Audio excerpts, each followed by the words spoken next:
Morning, everyone. I don't know much about hand All posture, right. but Offline conversation was happening and you pressed go. go. You pressed play. Good morning, everybody. Happy long weekend. Woo! Um, I saw a TED Talk Yes. where they talked about hands and they talked about viral videos, Yes. and they said like 80% of viral videos are where people are moving their hands. And so hands are a sign of trust. So if you have your hands down, back in the caveman days, you never knew what was going to happen. And if you've ever been to jail and seen a shanking or anything, then they like put their hands behind their back. So you don't trust I people have never when been. you don't see their hands. I've You've never been to jail? Never been to jail. No, you have been to jail. I've been to the The telephone. Yes. Those are experiences that you can never manufacture any other way except by actually being involved in that. So I feel like it's a blessing I blessed your life a little bit. No, not at all. All right, moving along. Good morning. What were we talking about? Hands, trusting hands. Yes. Look at my hands. They're so trustworthy. My favorite hand person is Daniel D. Well, the reason the conversation started is I felt the camera was a little bit close, which doesn't matter to the people that are listening on podcast. No, it doesn't even matter. Doesn't matter whatsoever. I woke up very grateful this morning. Yes. It's they would call it May 2-4 weekend. No, you would call it May 2-4 weekend. I think everybody calls it May 2-4 weekend. Only the drinkers. I think Nana would call it May 2-4 weekend. No? No. You don't think everybody calls it May 24th? No. They call it like Victoria Day? Yes. No. Really? Yes. Anyway, at May 2-4 weekend, I am grateful to be sober, to be of sober-minded. I am grateful also. Yeah, that's a big deal. I still celebrate. I still celebrate sobriety. I think you should. Sobriety is not the goal, but it feels good not to be anxious about tomorrow and about a work day and about the guilt and shame. Did you ever think like, oh, it's a long weekend, probably going to call in sick on Tuesday? Did you ever think that? No, that would be premeditation of yeah, no. Wow. No, we don't. Typically, we don't do it unless we do. Maybe in 10 years, yeah, maybe there were times where I'm like, no, we're going all out this weekend. I'm calling in sick. I'm calling in blind on Tuesday. Don't see myself coming in. But typically, I would say for the most part, I never planned that because I just thought like we would have fun on this day. And then Sunday we would do something different. And then Monday we would be able to go to work and be functional. And then in the early days of sobriety, how did you change that? Like long weekends and like, was there a lot of... I was sober. I guess the real change happened after the mental obsession lifted. Yeah. And I would say that because before the mental obsession lifted, it's like, here's a long weekend. Yeah. We better hold on tight. But I think the thing with drinking is I get used to working hungover. Like, so right. Mondays would be, or whatever you drink, Monday, like, whatever day it would, you wake up and you go to work and you force yourself and you chug a lot of water, have a couple coffees, and by 10 o'clock, you got the cobwebs out. And it's just a way of living. And so early in our recovery years, early in our new life, we had to incorporate new practices in order to change our thinking. Mm-hmm, and one of those was a spiritual practice of doing it, like reading something together, something spiritually to feed our spirit, reading something together. And then it gave us something to talk about when in those early days, all we could do was fight.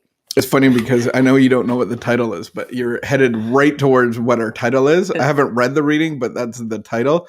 And it's like the opposite of addiction isn't sobriety. Like sobriety is not my goal because without beer or alcohol or whatever substance it is, I'm still a miserable person. Oh, I know. There's a reason I was drinking in the first place and I gravitated towards it. And without alcohol, then I'm just... I remember. Amped up all the time. Like, it's just like there's no off switch. There's no like there's such a... Inside there's insecurity and restlessness and just like what's next, like I'm not satisfied in my own skin.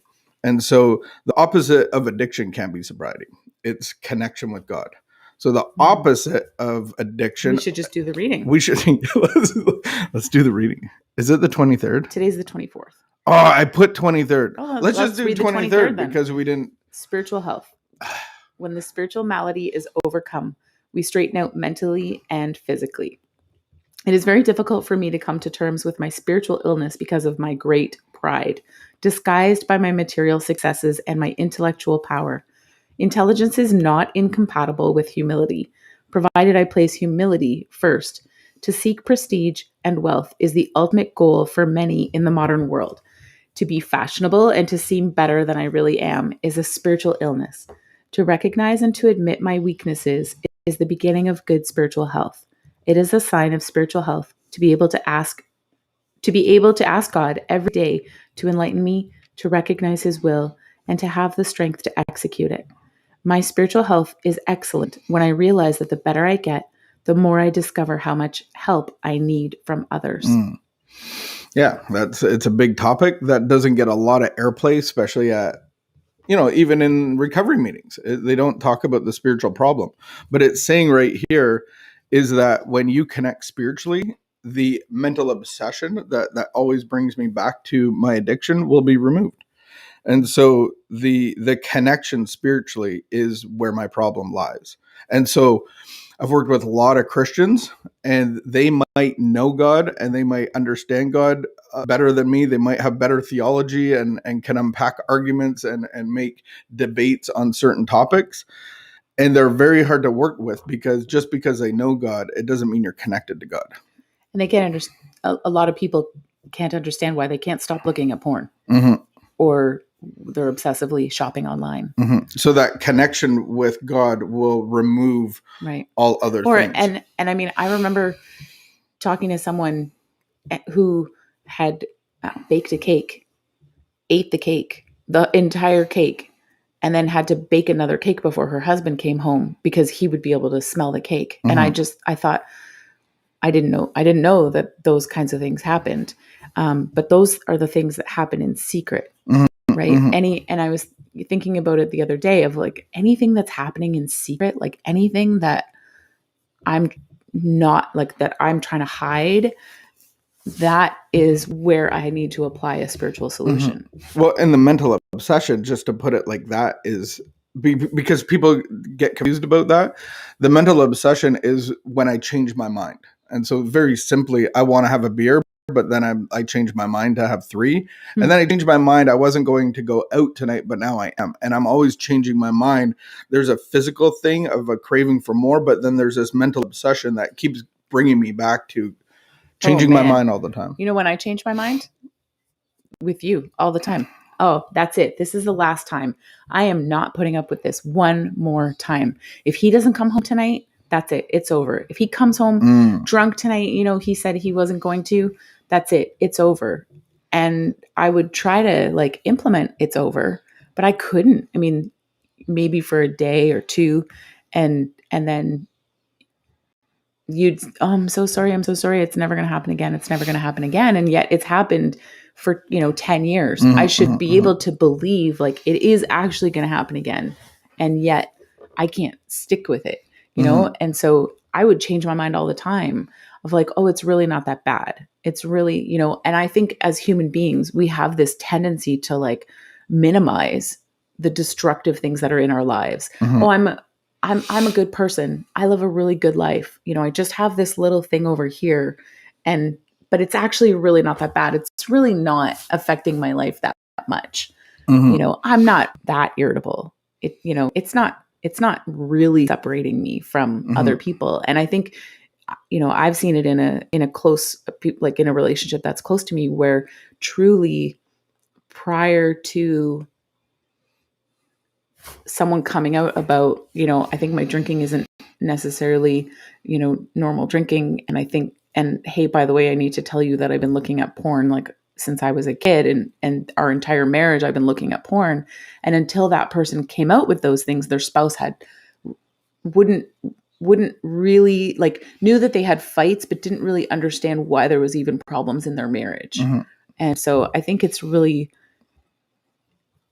delusion and denial and like hiding things under a carpet, that keeps us in this place of like not really addressing the root cause of problems. So then we just look at the surface.